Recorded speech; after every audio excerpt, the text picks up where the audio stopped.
হে everyone, আসসালামু আলাইকুম। Welcome back to another brand new video. আজকে আমার রেসিপিতে রয়েছে মিষ্টি কুমড়ার লাড্ডু। অতি সহজে ঘরে কিভাবে তৈরি করতে পারবেন মিষ্টি কুমড়ার লাড্ডু সেটাই দেখাবো আজকে। তাহলে চলুন দেখে নিই কীভাবে তৈরি করতে হয় মিষ্টি কুমড়ার লাড্ডু। মিষ্টি কুমড়ার লাড্ডুর জন্য আমি এখানে নিয়ে নিয়েছি পাকা মিষ্টি কুমড়া। মিষ্টি কুমড়াটা ছোট ছোট পিস করে কেটে নিয়েছি। তারপর একটা পাত্রে মিষ্টি কুমড়াগুলো নিয়ে নেব। তারপর দিয়ে দিব 1 কাপ লিকুইড দুধ। এই দুধটা আমি ঘন করে জাল করে নিয়েছি। তারপর এটা এখন চুলায় দিয়ে দেব। চুলায় দিয়ে তারপর একটু নেড়ে চেড়ে নিতে হবে। হালকা একটু নেড়ে চেড়ে ঢাকনাটা ঢেকে অপেক্ষা করতে হবে কিছুক্ষণ। যেহেতু পাকা মিষ্টি কুমড়া সেদ্ধ হতে সময়ও লাগবে না। দেখেন বলক উঠে এসেছে। ঢাকনাটা খুলে আবার একটু নেড়ে চেড়ে দেখে নেব যে সেদ্ধ হয়েছে কিনা। আমি আর কিছুক্ষণ জাল করে নেব, তাই আবার ঢাকনাটা ঢেকে নেব। অবশ্যই দেখে নেবেন যে মিষ্টি কুমড়াটা সেদ্ধ হয়েছে কিনা। সেদ্ধ হলে আর জাল করার দরকার নেই। ঢাকনাটা খুলে আমি আবার দেখিয়ে দিচ্ছি যে মিষ্টি কুমড়াগুলো সিদ্ধ হয়েছে কিনা। একটু নেড়ে চেড়ে তারপর দেখিয়ে দিচ্ছি। দেখেন মিষ্টি কুমড়াগুলো কিন্তু সেদ্ধ হয়ে গেছে। একটা প্যাচলার সাহায্যে কিন্তু মিষ্টি কুমড়াগুলো গালানো যাচ্ছে, তার মানে সেদ্ধ হয়ে গেছে। এই পর্যায়ে চুলা থেকে নামিয়ে নিতে হবে। নামিয়ে ঠান্ডা করে ব্লেন্ড করে নিতে হবে। আমি এখন এটা নামিয়ে তারপর ব্লেন্ড করে নেব। আমার ব্লেন্ড করা হয়ে গেছে। চুলায় একটি প্যান বসিয়ে দিয়ে দেব 1 চামচ ঘি। অবশ্যই এখানে ঘি দিতে হবে, তেল দিলে কিন্তু হবে না, ঘিটা ইউজ করতে হবে। তারপর দিয়ে দেব কিছু বাদাম কুচি, কিছু কিশমিশ। অবশ্যই এখানে নিজের ইচ্ছে মতো ড্রাই ফ্রুট ইউজ করতে পারেন।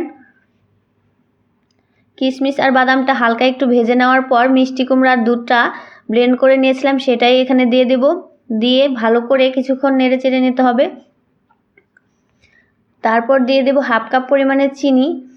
যেহেতু লাড্ডুতে মিষ্টি খুব একটা বেশি থাকে না, তাই 1/2 কাপ চিনিতেই হয়ে যাবে। ভালো করে নেড়ে চেড়ে যেতেই হবে। আর চুলার আঁচটা মিডিয়ামে রাখতে হবে। এখানে কিন্তু হাই হিটে রাখলে লেগে ধরবে, তাই মিডিয়ামে রেখে লাড্ডুটা জাল করে নিতে হবে। অনবরত একটা প্যাচেলার সাহায্যে নাড়াচাড়া করে যেতে হবে।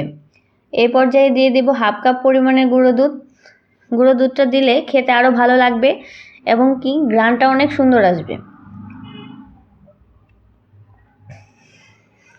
20 মিনিট পর দেখেন এই পর্যায়ে এসেছে আমার মিষ্টি কুমড়ার লাড্ডুর।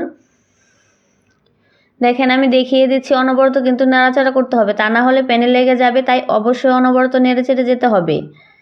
এই মিষ্টি কুমড়ার লাড্ডুটা খেতে কিন্তু অনেক মজাদার হয়ে থাকে। দেখেন আমি প্যাচেলার সাহায্যে ভালো করে নেড়ে চেড়ে নিয়েছি। তারপর চুলা থেকে নামিয়ে ঠান্ডা করে নিয়েছি। অবশ্যই ঠান্ডা করে নিতে হবে। হাতে একটু ঘি ব্রাশ করে তারপরে লাড্ডুগুলো আমি তৈরি করে নেব। দেখেন ঠান্ডা অবস্থায় লাড্ডুগুলো তৈরি করতে হবে, গরম অবস্থায় কিন্তু লাড্ডুগুলো তৈরি করা যাবে না।